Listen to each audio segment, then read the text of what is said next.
While we're talking offense and game plan and simplifying things, I don't think it gets a whole lot simpler than get Brian Thomas Jr. the football. You know, at some point in these games, at least give him an opportunity to make a play or two for you. And it's 2 weeks in a row, just offensively, they haven't even given Brian Thomas Jr. to have any kind of impact in the game. Yeah, and I agree, and that there's got to be more targets, and part of that responsibility falls, I think, on the plays that you're running, but then also the operation of the offense of the quarterback, and then it's also dictated by what the defense is doing. So it's a little bit more complex than saying, hey, let's just get Brian Thomas the ball. But, there were opportunities in the game where Brian maybe should have gotten the ball and didn't get the ball. Let's look at the last play, for example, which wasn't very complex play because essentially it's a 3 levels route. Okay, you have a guy in the flat. Say this slowly so we can figure this out. Okay, you have a guy in the flat. Okay, you have an intermediate guy, which is Brian Thomas, and then you have a deep guy, which was Gabe. Now, the ball was thrown deep to Gabe. I don't know if Gabe ran the wrong route or not because he was actually kind of bending it in a little bit like a skinny post.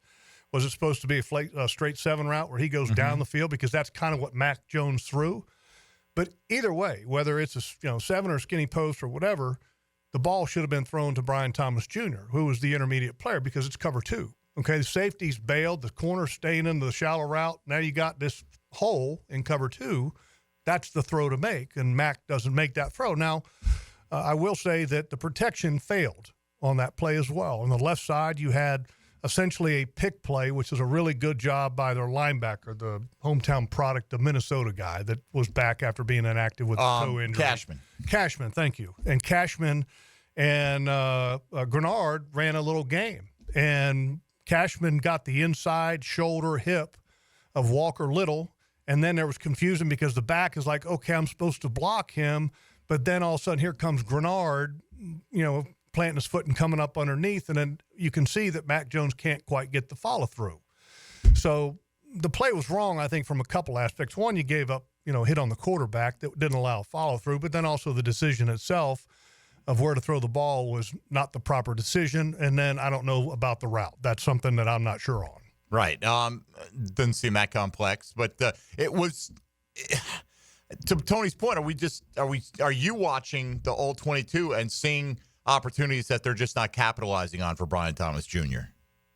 Yes and no. Yes, in that there are some, but at the same token, there's 2 things. One, I thought Minnesota did a really good job of putting a safety over the top of him a lot of the game, more so than like Green Bay. Green Bay did it some. Minnesota did it a lot. There was a lot of attention paid to Brian. And there were times that I thought because Brian wasn't getting targets and didn't seem to be involved, I don't know if I saw the same energy out of Brian in the game, which that happens.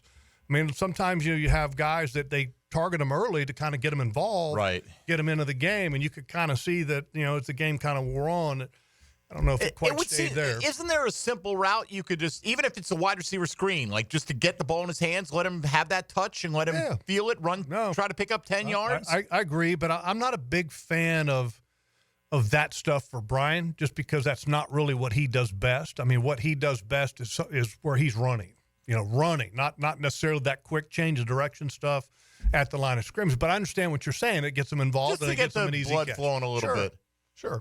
Because, look, I think, Tone, everybody now is going to put a safety over the top of Brian Thomas Jr., and we can't let it be that simple that we never throw him the football. Well, if it does nothing else, it would at least prevent Brian Thomas Jr. from getting to the point of, I'm not involved in the game yet. Where is his energy in this game? Like, if you at least get him involved early, and it is short, simple stuff, that may not be the thing that he's the guy at necessarily in the offense, but if it keeps him involved the entire time, I think that's a very positive step for whatever they're doing on offense. Well, and I think this is a challenge for Brian as well. Number one is that, I don't know in college that you have that high IQ level of defense to where teams are going to go, you know what?